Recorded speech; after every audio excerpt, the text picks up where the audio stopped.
უპრეცედენტო საქმის განხილვა დასრულებულია. 7 თვიანი სასამართლო განხილვის შემდეგ მოსამართლე ნინო გაუსტაშვილმა დაადგინა, რომ გზის ხელმეორედ გადაკეტვა სისხლის სამართლის დანაშაულია. ამ გადაწყვეტილებით მოსამართლემ ქართული ოცნების მიერ მიღებული რეპრესიული კანონი პრაქტიკაში აამოქმედა და 61 წლის სამოქალაქო აქტივისტს ზურა მენთეშაშვილს 9 თვიანი პატიმრობა მიუსაჯა. ზურა მენთეშაშვილი ამ დროისთვის ერთადერთია, ვის მიმართაც აღნიშნული მუხლით სისხლის სამართლებრივი დევნა დაიწყო. მოსამართლის ამ გადაწყვეტილებას სასამართლო დარბაზში ხმაური და პროტესტი მოჰყვა. ზურა გამარჯვე, ზურა.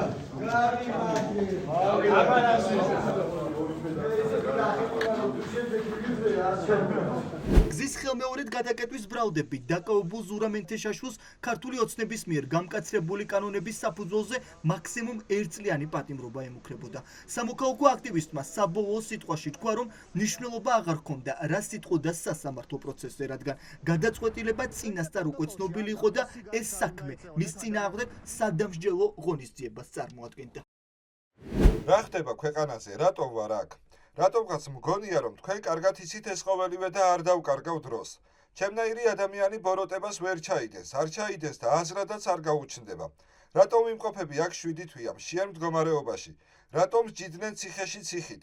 თემი და თვალახვეული კი არის, მაგრამ ხელი არ ეშლება დანახვაში და სმენაში. ნიკოფსიიდან და რუბანდამდე მინდა დავინახოთ ჩემი ქვეყანა გამთლიანებული. რა ქვია პრეზიდენტს? ყაველაშვილი არა, ბიძინა, მისი კრიტიკის ქარცეცხლში გატარებული ნიშშე რადგირს. მე მიყვარს ჩემი ქვეყანა და ყველაფერს გავაკეთებ მისთვის. ეს თუ სისხლის სამართლის დანაშაულია, რა მეთქმის? ისეთი დამნაშავე ვარ, 4-ჯერ ვარ დასაჭერი. ასეთად დავიბადე და ასეთად მოვკვდები, სამუდამოს რომ მომისაჯოთ.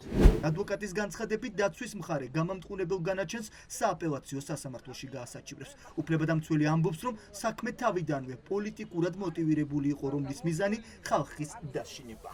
ჩვენ არ ველოდებოდით გამართულ განაჩენს ამ სასამართლოსგან, თუმცა მოლოდინი მისცა, რომ 9 თვეს მიუსაჯენ, არც ეს არ ჰქონდა, მაქსიმუმ მოლოდინი რაც თვითონ ზურაბს ჰქონდა, ეს იყო 7 თვე, თუმცა ჩვენ დავინახეთ, რომ ამ შემთხვევაში მოსამართლემ მიიღო ის გადაწყვეტილება, რომელიც არც შემთხვევაში არ შეესაბამება სასამართლო, თუნდაც ამ შემთხვევაში ეს ქმედება იყო საზოგადოებისაში, თუნდაც ამ შემთხვევაში ზურა მენთეშაშვილს აღნიშნულ დანაშაული ქმედება ჩადილი ჰქონდეს, ის რა განაჩენი სასამართლო მიიღო არის ყოველგვარ ზღვარს გადასული და მას შეუძლებელია, რომ ვინმე სამართლიანი უწოდოს.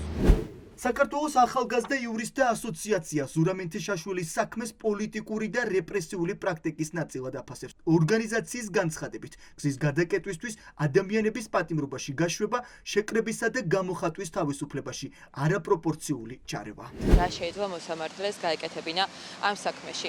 თავდაპირველ ეტაპზე მას შეეძლო, რომ არ შეეფარდებინა პატიმრობა როგორც აღკვეთი ღონისძიება მისთვის და მიემართა კონსტიტუციური წარდგინებით საკონსტიტუციო სასამართლოს. იმიტომ რომ ეს დაინიცირებული ცვლილება რეალურად ვერ გაივლის იმ ტესტს, რასაც უნდა აკმაყოფილებდეს ნებისმიერი ცვლილება, რომელიც შეკრების თავისუფლებაში, ფუნდამენტურ უფლებაში ჩარევას ახორციელებს. სასამართლო მას შეუფარდა 9 თვე, დამატებით კიდევ 2 თვეს გაატარებს ბატონი ზურაბი ციხეში და ეს 2 თვე არის დამატებითი რეპრესიული მექანიზმი, რითაც სასამართლო ხელისუფლებამ ასევე აჩვენა საზოგადოებას საკუთარი სახე, რომ ისიც უერთდება დემონსტრანტებთან მიმართებით აი ამ მომეტებულ რეპრესიებს საკუთარი მანდატით და საკუთარი როლით.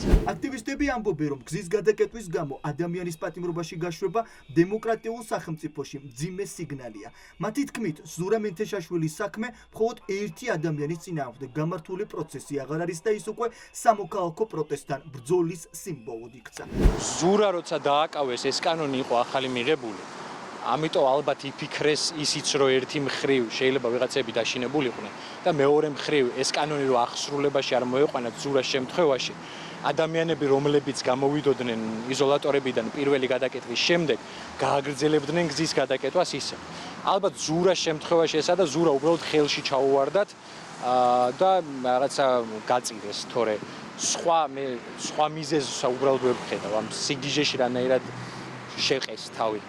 ეს ფაქტი კიდევ ერთხელ აჩვენებს იმას, თუ რამდენად უსამართლო გარემოში გვიწევს ცხოვრება, იმიტომ რომ ადამიანს გზაზე გავლის გამო 9 თვით მიუსაჯეს პატიმრობა, ხოლო ის პოლიციელები, რომლებიც ხალხზე ძალადობდნენ და აწამებდნენ ხალხს დღეების განმავლობაში, დღემდე დაუსჯელები არიან და ქუჩაში დადიან ძალიან ჩვეულებრივად. ზუსტად ამის გამო უნდა ამოიღოს თითოეულმა ადამიანმა ხმა და ამ უსამართლობის წინაშე იბრძოლოს. სრულად მიუღებელი არის ის ბრალი, რაც ზურაბ მენთეშაშვილს წაუყენეს და 9 თვით ციხეში გამოკეტეს ადამიანი. პირველი მსჯავრდებული, რომელიც ტროტუარზე დგომის საბაბით უკვე 7 თვეა პენიტენციურ დაწესებულებაში იმყოფება, ციხეს 2 თვეში დატოვებს.